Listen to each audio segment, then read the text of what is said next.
사랑의 하나님 아버지, 감사와 찬송을 드립니다. 그의 능력으로 우리를 지키시고 보호하여 주셔서 지난 한 주일을 살고 복된 주일 예배의 자리에 왔습니다. 하나님, 예배하는 심령 가운데 임하셔서 하늘의 영광으로 충만하게 채워주시고 예배를 받으신 하나님께 영광의 예배가 되게 하여 주시옵소서. 오늘도 하나님 앞에 마음을 모아 정성을 다하여 예물을 구별하여 드렸습니다. 우리의 인생 가운데 공급하시는 하나님의 은혜로 우리가 받아 누리며 그 하나님께 감사로 이 예물을 드리오니 우리가 드리는 예물을 받아 주시옵소서. 아버지 하나님, 경기가 많이 어렵고 우리의 인생이 하루하루가 참 숨이 찰 듯 어렵고 힘든 가운데 있는 주의 백성들이 있습니다. 우리 하나님의 돌보심이 없이는 하루도 살아갈 수 없사오니 하나님, 그 삶을 채우시고 공급하여 주시옵소서. 하늘을 향하여 부르짖을 때마다 들으시고 응답하여 주시옵소서. 아버지 하나님, 소득의 10의 1조를 구별하여 드립니다. 하나님, 주신 은혜에 감사함으로 감사의 예물을 드립니다. 하나님, 복음을 위하여 열방을 위한 선교의 예물을 드립니다.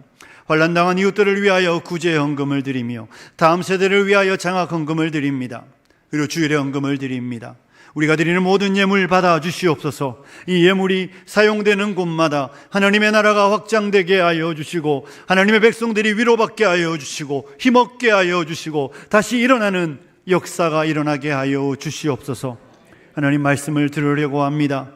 우리에게 하나님의 말씀을 들을 수 있도록 우리의 마음을 모아주시고 원수마귀 틈타지 못하게 하여 주시고 오직 성령께서 우리의 마음을 열어 젖히사 이 말씀이 마음에 심기어지며 마음에 역사하고 결단으로 열매 맺도록 축복하여 주시옵소서. 은혜 주실 하나님을 기대하며 하나님의 백성들을 축복하며 예수님 거룩하시고 복되신 이름으로 기도드리옵나이다. 아멘. 할렐루야. 옆 사람하고 인사하겠습니다. 평안하십니까? 네, 하나님의 평안이 여러분에게 넘치시기를 축복합니다. 이번 주 그리고 다음 주 제가 설교하지 않고 원로 목사님 설교하시고요. 그 다음 주까지는 에베소서를 잠시 멈추고 다른 본문으로 제가 말씀을 전하려고 합니다. 사랑하는 성도 여러분, 오늘 우리가 읽은 말씀은 너무 잘 아는 말씀입니다. 이 말씀을 보면 우리 목사님 또 기도하자는 이야기겠구나. 기도하자는 이야기 맞습니다. 여러분, 오늘 읽은 본문은 우리 예수님께서 십자가 지시기 전날 밤에 제자들에게 말씀을 전하시고 성만찬을 제정하시고 겟세마네라는 곳으로 나가셔서 기도하시는 장면입니다. 우리 예수님께서는 얼마나 간절히 기도하셨던지 땀이 땅에 떨어지는 빗방울 같이 되었다고 말씀하시고 있습니다. 주님은 너무 간절하셨고 주님은 정말로 이 십자가를 앞에 놓고 뜨겁게 간절하게 아버지의 뜻을 알기 위하여 기도하셨습니다. 그런데 그 주님의 기도 시간에 제자들은 뭐 하셨습니까? 주무셨습니다. 너무 피곤하셔서 도무지 왜 깨어 있어야 하는지도 잘 모르겠고 우리 예수님께서 깨어 기도하라고 말씀하셨지만 굳이 나는 그렇게까지 심각한 문제가 없는 것 같았는지 이들은 잠에 들고 말았습니다. 그렇게 예수님은 3번에 걸쳐 기도하셨고 제자들은 깊은 잠에 들었다가 깨어났습니다. 그리고 예수님은 그들에게 이제 되었다 그러면서 42절의 말씀을 주고 있습니다. 우리 42절을 같이 한번 읽어볼까요? 같이 읽겠습니다. 시작.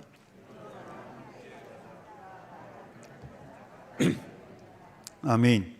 일어나라, 함께 가자. 보라, 나를 파는 자가 가까이 왔다. 여러분, 주님의 말씀은 좀 이상한 말씀일 수 있습니다. 주님은 나를 파는 자가 가까이 왔으니까 내가 이제 고난을 받게 되니까 내가 고난을 받아 만약에 죽게 되면 남겨진 제자들은 안전하고 보호받아야 되잖아요. 그러면 일어나라, 함께 가자가 아니라 뭐라고 말해야 됩니까? 일어나라, 빨리 피하라 이래야 되는 거 아닙니까? 야, 일어나서 빨리 피해라. 나를 파는 자들이 가까이 왔으니까 너희에게도 해가 있을지 모르니 너희 빨리 피해라고 말씀하시면 참 좋은데 예수님은 그렇게 말씀하지 않으시고 일어나라, 함께 가자. 나를 파는 자들이 가까이 왔으니 나는 너희가 그곳에 나와 함께 있었으면 좋겠다라고 말씀을 하시는 것이죠. 여러분, 예수님은 분명히 말씀하십니다. 가라가 아니라 함께 가자라고 말씀하는 것입니다. 이 예수님의 말씀은 2000년이 지난 오늘도 어쩌면 우리에게 같은 말씀으로 주님은 말씀하고 있다고 저는 믿습니다. 주님은 지금도 우리에게 사랑하는 자들아, 나와 함께 가자. 어디로요? 십자가로. 나와 함께 고난의 현장으로 가자. 나와 함께 십자가의 길로 가자. 교회를 향한 주님의 한결같은 말씀입니다. 주님은 우리에게 얘들아, 나는 고난받고 십자가를 지지만 너희는 그 길이 아니라 다른 길로 천국에 갈 수 있다라고 말씀하시는 게 아니라, 얘들아, 지금도 나는 너희가 나와 함께 고난에 참여하고 나와 함께 십자가를 지고 나와 함께 부활하고 영광을 누리기를 원한다라고 말씀을 주신다고 저는 믿습니다. 그래서 바울 사도가 그러잖아요. 그리스도의 남은 고난을 그의 몸된 교회를 위하여 내 육체에 채운다라고 말하고 있습니다. 그리스도의 남은 고난을 그의 몸된 교회를 위하여 저와 여러분의 육체에 채우자라고 주님은 말씀하시는 것입니다. 사랑하는 성도 여러분, 오고 오는 세대, 오고 오는 교회를 향한 주님의 말씀은 같습니다. 우리가 그리스도와 함께 고난을 받자입니다. 주님의 오늘의 명령은 일어나라 함께 가자라는 말씀은 너희가 나와 함께 고난의 길로 가자는 말씀입니다.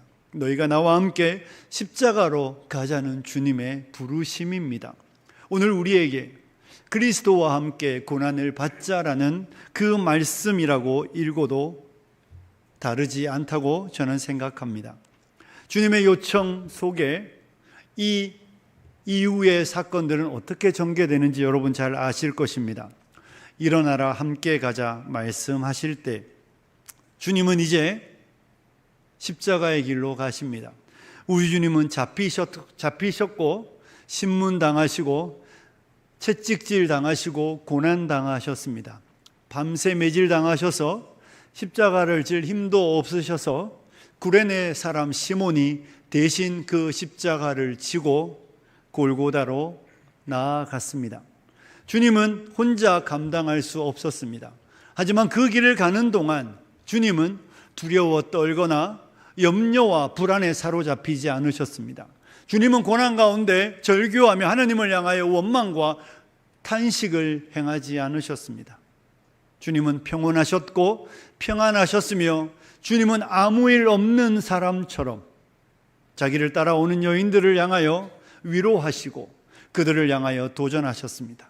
예루살렘의 딸들아, 너희는 나를 위하여 울지 말고 너희와 너희의 자녀를 위하여 울라고 말씀하시며 그들에게 그 이후에 무엇을 해야 하는지 권면하셨습니다.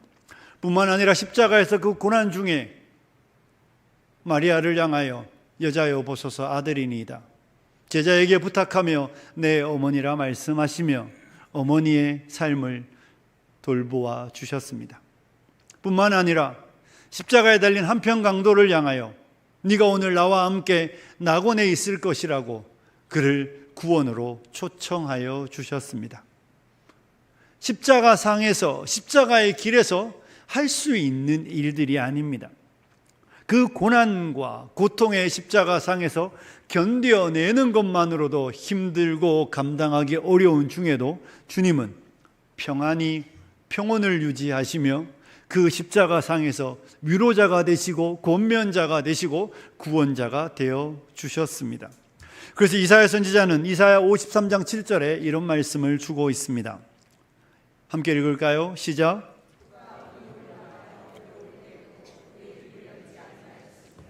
마치 도수장으로 끌려가는 어린 양과 털 깎는 자 앞에서 잠잠한 양같이 그의 입을 열지 아니하였도다. 아멘. 아무 말씀도 하지 않으셨다고, 마치 양과 같이 털이 다 깎이는 그 중에도 아무 일 없는 것처럼 잠잠하셨다고 말하고 있습니다. 빌라도 법정에서 마가복음 15장 5절에 보면 이런 말씀이 나옵니다. 예수께서 다시 아무 말씀도 대답하지 아니하시니 빌라도가 놀랍게 여기더라. 여러분, 법정을 보시지 않습니까? 법정에 분명히 죄를 지은 죄인, 누가 봐도 죄인인 사람도 법정에서는 선처를 구하고 때로는 자기가 죄 없다고 말하든지 자기에게 긍휼과 자비를 베풀어 달라고 요청하는 것이 재판정에서의 보통의 모습입니다. 누가 봐도 죄인도 나는 정말로 어쩔 수 없었다고 말하고 긍휼과 자비를 구하는 것이 보통인데, 주님은 빌라도의 재판정에서 살려달라거나 나는 죄가 없다거나 그런 말씀하지 않으시고 아무 말씀도 하지 않으시며 스스로 죄인이 되셔서 죄인으로 십자가로 나아가는 것을 우리는 보게 되는 것입니다. 주님은 풍랑이는 바다 가운데 잠잠하셨던 그 모습 그대로 이 십자가의 길에서도 잠잠히 평안함을 유지하시고 십자가로 나아가셨습니다. 그 고난과 고통 중에도 요동함이나 흔들림 없이 그 마음에 평안을 가지시고 십자가로 가고 계십니다. 일어나라 함께 가자는 말씀을 들었던 제자들은 어떠했습니까? 여러분, 우리가 읽은 본문 앞부분에 보면 바로 예수님께서 주시는 말씀이 27절부터 나오고 있습니다. 거기 보면 예수님이 제자들에게 이렇게 말씀하셨습니다. 너희가 다 나를 버릴 거야. 그러자 제자들이 이렇게 말합니다. 베드로가 먼저 이렇게 말하죠. 다 버릴지라도 나는 그리하지 않겠습니다. 예수님이 야, 오늘 밤에 다 굴기 전에 네가 나 3번 부인할걸? 베드로가 이렇게 말합니다. 힘있게 말하되 31절인데요. 내가 주와 함께 죽을지언정 주를 부인하지 않겠나이다 하고 모든 제자도 이와 같이 말하니라. 이 말은요, 베드로가 좀 짜증 섞인 이야기예요. 주님, 말도 안 되는 이야기 하지 마십시오. 저는 그런 사람 아닙니다. 저는 절대로 그렇게 주님을 부인할 사람 아닙니다. 주님, 저 사람들 다 버려도 저는 아니에요. 저를 어떻게 보시고 저에게 그런 이야기를 하십니까? 저는 주님과 함께 죽으면 죽었지 절대로 주님을 버릴 사람 아닙니다. 제자들도 다 똑같이 말했습니다. 그런데 어땠습니까? 주님이 잡히시자 제자들은 다 뿔뿔이 흩어졌고 제자들은 숨어서 벌벌 떨고 있었고 베드로는 대제사장의 집에서 여인의 한 종의 이야기에 주님을 저주하고 욕했다라고 성경은 말하고 있습니다.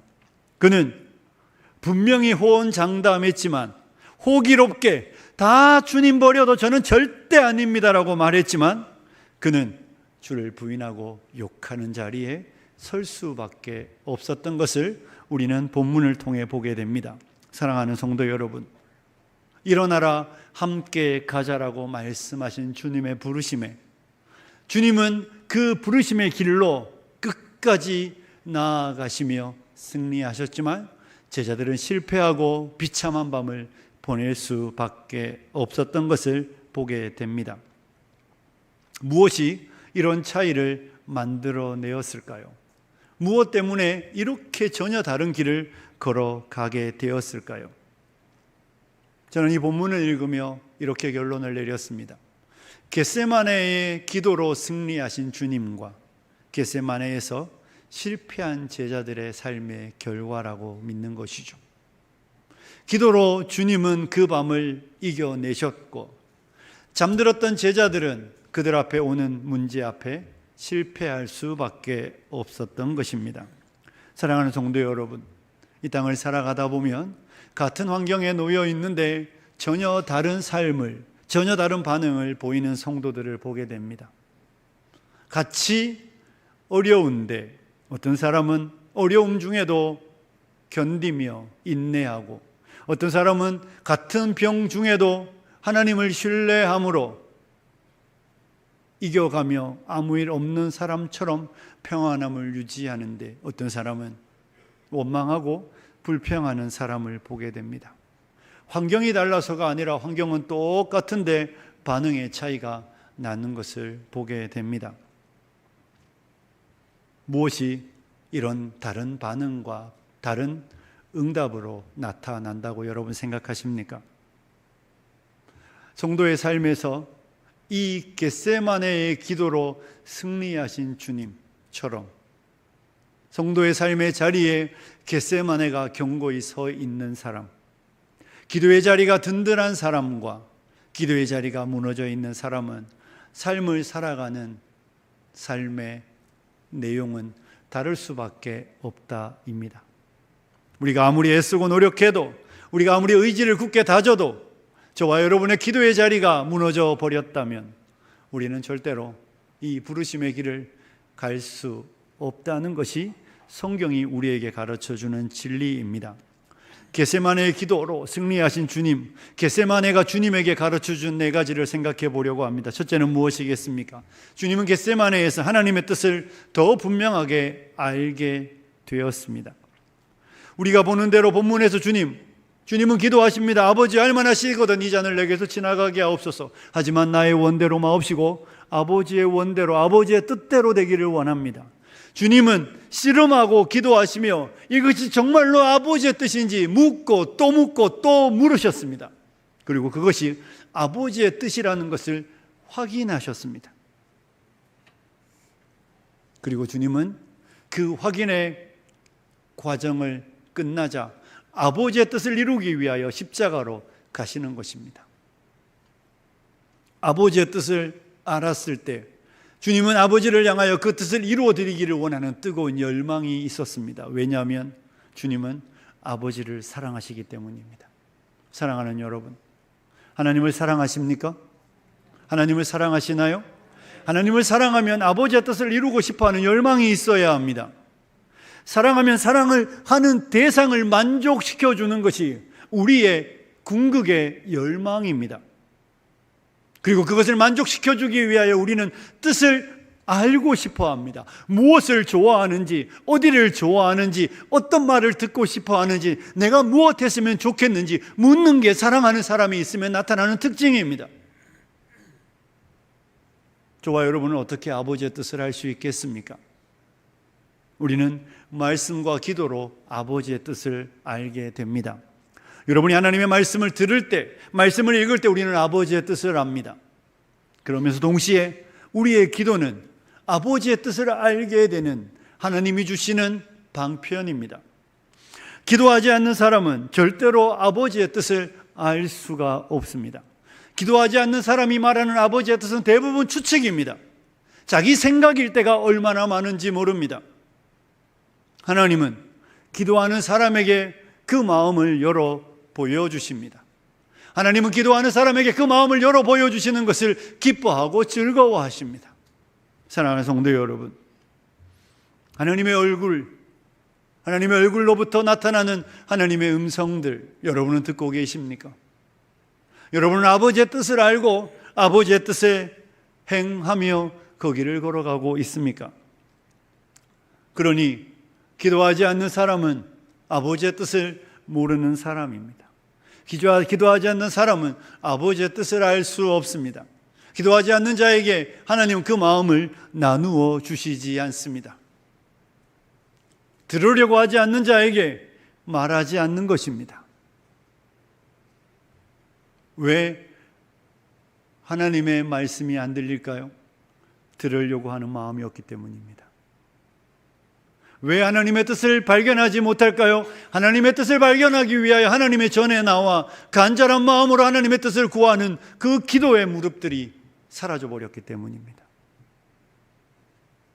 신앙은 절대로 피상적인 것이 아닙니다. 신앙은 구체적인 것이고 분명한 것이고 명확한 것입니다. 하나님은 오늘을 살아가는 우리에게, 하루하루를 살아가는 저와 여러분에게, 저와 여러분을 향한 하나님의 뜻이 있다는 것을 믿으십니까?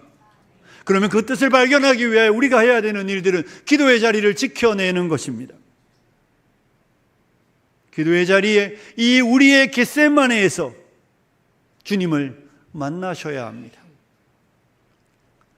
그리고 나의 생각과 아버지의 뜻 앞에서 우리는 씨름하며 아버지의 뜻이 무엇인지 더 명확하게 분명하게 알기 위하여 애써야 합니다. 주님은 말씀하시는 하나님이시고 주님은 나타내시는 하나님이십니다. 사모하는 자에게, 구하는 자에게, 찾는 자에게 그 뜻을 가르쳐 주시는 분이십니다. 그러니 겟세마네를 통과하지 않은 사람은 하나님의 뜻을 아는 사람이 아닙니다.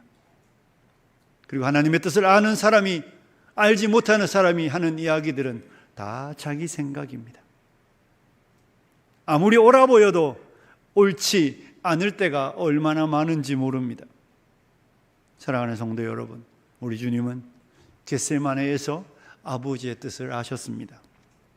그리고 겟세마네를 지나가신 주님은 골고다를 오르는 힘을 공급받으셨습니다. 겟세마네의 기도는 거기서 끝나는 것이 아니라 주님이 일어나자, 함께 가자, 이제 우리가 가야 되는 길이 십자가의 길이고 고난의 길이며 올라 생명을 내어놓는 길임에도 불구하고 그 길을 갈 수 있는 힘은, 그 길을 갈 수 있는 능력은 이 겟세마네의 기도를 통하여 주님이 얻어내셨던 것입니다. 하나님은 주님께 힘을 주셔서 그 십자가의 길로 갈 수 있도록 그를 인도하여 주셨습니다. 골고다를 오르는 힘은 겟세마네에서 얻게 된다는 것을 믿으시기를 축복합니다. 사랑하는 성도 여러분, 아수르가 쳐들어왔습니다. 사네립 왕이 오고 랍사게가 히스기야 왕을 향하여 욕하고 비난하고, 이 땅에서 누구도 아수르 왕 사네립의 손에서 구원한 신이 없다고 비난할 때 히스기야는 하나님 앞에 기도하기로 뜻을 정했습니다. 기도의 무릎을 꿇었고 하나님 앞에 부르짖었으며 그의 기도의 요청을 이사야 선지자에게 보냈습니다. 하나님은 그의 기도를 들으셨고 그에게 아수르 왕을 상대할 힘이 하나님께 있음을 알려주시고, 그로 하여금 두려워 떠는 자가 아니라 기도하며 하나님의 역사를 보는 자로 그에게 승리를 안겨주었습니다. 사랑하는 성도 여러분, 저와 여러분이 십자가의 길을 가는 날들 동안 필요한 것은 우리에게 인내하는 힘입니다. 인내하는 힘은 우리에게 하나님이 주시는 선물입니다. 여러분이 기도의 자리에 있어야 하나님 우리에게 인내하는 힘을 주신다는 것을 믿으시기를 축복합니다. 요즘에 사람들이 매달리기가 좋다며요. 매달리기가 좋다고 하는데 매달려 있어야 몸에 좋은 것이지, 올라가면 1초 만에 떨어지는데 그게 뭐가 몸에 좋겠습니까? 하지만 그 일을 거듭하셔야 하는 것이죠. 그 일을 거듭하면 우리에게 체력이 생기고 근력이 생겨서 1초가 2초가 되고 2초가 3초가 되고 3초가 4초가 되어 때가 되면 30초도 되고 1분도 되는 것입니다. 그 시간을 견디어내면 체력이 붙는 것처럼 저와 여러분에게 기도의 자리에서 겟세마네에 기도하시는 주님처럼 우리도 이렇게 간절하게 기도의 자리를 견뎌내어야만 저와 여러분이 인내하는 힘을 얻게 된다는 것을 믿으시기를 축복합니다. 사랑하는 성도 여러분, 베드로가 주님께 찾아와서 물었습니다. 주님, 형제가 내게 죄를 범하면 내가 7번 용서하면 충분할 것 같습니까? 예수님이 베드로를 칭찬하시며 7번까지 아니야, 3번이면 돼, 이렇게 말씀하셨으면 참 좋을 텐데 뭐라고 말씀하셨습니까? 7번을 70번이라도 하라고 말씀하셨습니다. 뭔 그런 말도 안 되는 소리를. 네가 너에게 죄를 범하는 사람, 우리로 말하면 칼을 들고 너의 심장을 향하여 너를 쿡 찌르는 그에게 7번을 70번이라도 찔려주라는 것입니다. 사랑하는 성도 여러분, 그 칼을 받아낼 자신이 있습니까? 그 칼을 받아내며 그 찌르는 자를 향하여 긍휼한 마음과 불쌍히 여기는 마음으로 아버지여, 저들을 용서하여 주옵소서, 저들은 자기가 하는 것을 알지 못합니다라고 여러분 그렇게 말할 수 있겠습니까? 우리의 싸움의 현장을 보십시오.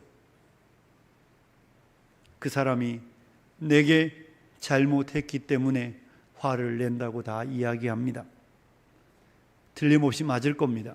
그 사람이 내게 잘못해서 내가 그렇게 반응하는 것입니다. 그런데 주님은 우리에게 그가 너에게 죄를 범했어도 나는 네가 7번을 70번이라도 용서할 수 있는 사람이 되었으면 좋겠다고 말씀합니다. 우리에게 그럴 힘이 있습니까? 우리에게 그를 인내하는 능력이 있습니까? 왜 없을까요? 사랑하는 여러분, 여러분이 이 자리에서, 우리가 겟세마네에서, 기도의 자리에서 그를 받아낼 힘을 주시도록 매달렸다 떨어지고 매달렸다 떨어지고 매달렸다 떨어지는 그 수없이 많은 반복을 하셔야만 그를 받아낼 수 있는 것입니다.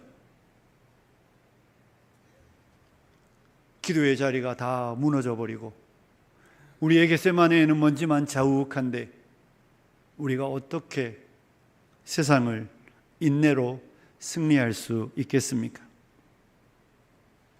사랑하는 성도 여러분, 구원으로 인도하는 문은 좁고 길이 협착하여 찾는 이가 적다고 말씀하였습니다. 고난의 길입니다. 오리를 가자면 십리를 가야 하고 오른뺨을 때리면 왼뺨을 돌려대야 하는 길입니다. 너희를 핍박하는 자를 위하여 기도하고 축복해야 되는 자리입니다. 어떻게 그 길을 가시렵니까? 어떻게 그 삶을 살아내어 예수 믿는 자의 도리를 나타내시겠습니까? 자기를 향하여 채찍질하고 자기를 향하여 비난하고 자기를 향하여 창을 찌르는 그들을 향하여 아버지여 저들을 사하여 달라고 기도하시던 그 주님의 외침이 오늘을 우리를 향하여 선포될 때 저와 여러분도 그러해야 된다고 말할 때 그 길을 어떻게 갈 수 있습니까? 내가 화내는 게 당연하다는 거 교회에서는 통용되지 않습니다. 내가 노여워하는 게 당연하다는 이야기는 교회 안에서는 정답이 아닙니다. 내가 짜증을 내고 내가 화를 내고 내가 미워하고 분노하고 그 모든 이야기가 교회에서는 답이 아닙니다. 교회에서는 우리에게 반문합니다. 왜 화내시죠? 왜 노여워하시죠? 왜 짜증내시죠? 사랑하는 여러분, 어떻게 정답의 길을 가실 수 있겠습니까? 그 길을 가려면 저와 여러분의 기도의 자리가 든든해야 합니다. 우리가 겟세마네에서 주님처럼 그렇게 기도해야만 십자가를 질 수 있고 주님을 따를 수 있다는 것입니다. 기도의 자리 없는 성도의 삶에 열매는 없습니다. 여러분이 실패하는 이유는 여러분이 기도하지 않기 때문입니다. 우리가 실패하는 이유는 우리의 기도의 무릎이 연약해졌기 때문입니다. 사랑하는 성도 여러분, 노력은 우리를 배신하지 않습니다. 기도는 우리를 배신하지 않습니다. 여러분의 기도가, 여러분의 겟세마네가 견고하게 서 있습니까? 그곳에서 우리를 향하여 말씀하시는 하나님의 음성이 여러분의 귀에, 여러분의 마음에 들리고 새겨지고 있습니까? 그것 없이 누구도 주를 따를 수는 없습니다. 겟세마네는 주님께 십자가의 길에서도 평안을 주었습니다. 우리 주님은 서두에도 말했듯이 이 비참하고 두려운 고통의 십자가를 지고 가시면서도 그의 마음은 평온하고 평안하셨습니다. 어쩌면 마치 젖된 아기가 엄마 품속에 있는 것처럼, 아무 일 없는 것처럼, 풍랑이는 바다 가운데서 아무 일 없는 것처럼 고물에서 주무시던 예수님은 이 십자가의 길에서도 그 평안함을 유지하셨습니다. 그렇기 때문에 타인을 향한 배려와 타인을 향한 용서와 타인을 향한 은혜를 베풀 수 있는 것입니다. 여러분, 급해 보십시오. 그런 실험 안 보셨습니까? 어떤 미국 교수가 사람들을 평가하는데 급하면 선을 베풀지 못하더라가 결론입니다. 그래서 바쁜 건 좋은 게 아닙니다. 여러분과 제가 우리 마음에 평안이 없는데 어떻게 누구를 위로하고 어떻게 누구를 권면하고 어떻게 누구를 향하여 선을 베풀 수 있겠습니까? 골고다에서도 주님은 평안하셨습니다. 그리고 그분은 골고다에서도 선을 행하시고 골고다에서도 자비를 베푸시고 골고다에서도 이웃을 향한 사랑의 메시지를 남기셨습니다. 저와 여러분은 천국을 살지 않습니다. 우리는 지옥을 살아가고 있습니다. 우리는 고통의 연장과 아픔의 세월을, 아픔의 시간을 살아가고 있는 것입니다. 이 광야 같은 세상을 살아가는 저와 여러분이 이 광야 같은 세상에서 평안을 어떻게 유지하겠습니까? 세상엔 평화가 없습니다. 그래서 불안하고 두렵고 떨리는 것입니다. 그렇게 많은 돈을 가졌는데도 불안합니다. 이 세상에서 우리가 평안을 얻을 수 있는 유일한 길은 겟세마네에서 무릎을 꿇을 때뿐이라는 사실을 잊지 않으시기를 부탁드립니다. 사랑하는 성도 여러분, 두렵고 떨리는 건 당연합니다. 이 세상에서 우울한 건 당연합니다. 얼마 전에 지인과 통화할 일이 있었습니다. 정말 심각한 문제가 있었고 그 문제 가운데 너무 힘들어하며 기도를 시작하셨습니다. 기도를 열심히 하셨고 뜨겁게 기도하며 하나님께서 그 삶 가운데 마음의 평안을 주셨습니다. 문제가 해결됐다는 이야기를 말씀하는 게 아니에요. 그냥 그 문제가 그대로 감에도 불구하고 평안을 주셨습니다. 그래도 어느 정도 무엇인가 정리되니까 자기도 모르게 기도의 자리가 사라져 가더랍니다. 근데 놀랍게 우울감이 몰려와서 한 달간 정말 죽을 뻔했답니다. 병원을 가야 하나? 처방을 받아서 약을 먹어야 하나? 그리고 한 달쯤 지나면서 다시 기도의 자리에 갔답니다. 무릎을 꿇었는데 놀라운 사실은 무엇인 줄 아십니까? 기도를 시작하는데 하나님이 언제 우울했냐는 듯이 그 마음에 평안을 주시더라는 겁니다. 사랑하는 여러분, 평안은 기도하는 자에게 주시는 하나님의 선물입니다. 우리가 설교 이후에도 부르겠지만 이 찬송가 아시죠? 마음속에 근심 있는 사람 주 예수 앞에 다 아뢰어라. 맨날 부르잖아요. 마음속에 근심이 있으면 저한테 이야기해봐야 자 기도하긴 합니다. 하지만 마음속에 근심이 있는 여러분에게 해야 되는 일은 여러분의 기도잖아요. 눈물 나며 깊은 한숨 쉴 때 주 예수 앞에 다 아뢰어라. 주 예수 앞에 다 아뢰어라. 주 우리의 친구니. 사랑하는 여러분, 우리의 삶에는 언제나 도전이 있고 그 도전들 앞에 우리는 혼자 있으면 두렵고 떨 수밖에 없는데 그 두려움을 이기는 평안은 우리 하나님이 주시는 것이고 하나님은 기도의 자리에서 그를 세우는 사람에게 그 마음의 평안을 주신다는 것을 믿으시기를 축복합니다. 그렇다고 오해하시지 마십시오. 목사님, 기도했으니까 내 뜻대로 가기 때문에 평안이라는 말씀은 아닙니다. 내가 기도했는데 그러면 내 뜻대로 가야 되는데 내가 기도했는데 내 삶에 바라는 대로 이루어져야 되는데 주님은 그런 평안을 말씀하시는 거 아닙니다. 기도하는데 풍랑이 더 크게 쳐도 기도하는데 바람이 더 많이 불어도 기도하는데 골고다보다 더 힘든 십자가에 올라도 주님은 그곳에서도 평안을 주신다는 것입니다.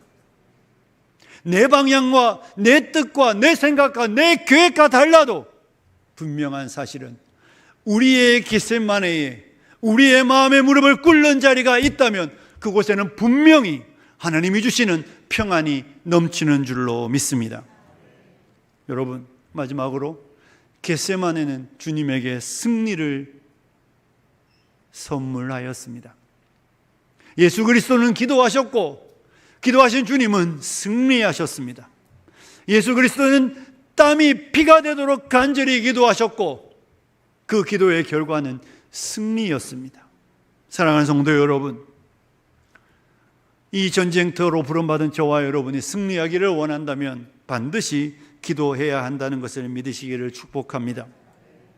물론 세상에는 요행이란 게 있습니다. 여러분 예전에 어떤 그런 유튜브 보셨습니까? 호주에서 쇼트트랙 선수가 정말로 말도 안 되는 성적도 내지 못하던 선수가 금메달 따는 거 나오대요. 앞에 선수들 넘어지고 자빠지고 막 금메달 따더라고요. 그런 기적이 세상에는 일어납니다. 영적 세계에는 그런 거 없습니다. 영적 세계에는 이 영적 전투의 현장에서는 우연히 일어나는 그런 결과는 없습니다. 따라해 보십시오. 심은 대로 거둔다. 기도로 심지 않는 사람은 승리의 열매를 거둘 수 없습니다. 여러분이 지는 거 당연합니다. 한 번도 뛰지 않는데 어떻게 여러분의 체력이 좋아져서 승리할 수 있겠습니까? 한 번도 애쓰지 않는데 어떻게 여러분이 그 길을 완주할 수 있겠습니까? 루터가 말합니다. 나는 할 일이 많아서 더 일찍 일어나서 3시간 일찍 일어나서 기도한다고. 그 많은 일들을 승리하기 위하여 그가 선택한 길은 하나님 앞에 무릎을 꿇는 것입니다. 우리의 인생에 있는 가시 같은 이웃들, 우리의 인생에 있는 겟세마네, 우리의 인생에 있는 골고다, 십자가 지고 주님을 따라가기 위해 저와 여러분이 선택해야 되는 것은 기도의 자리입니다.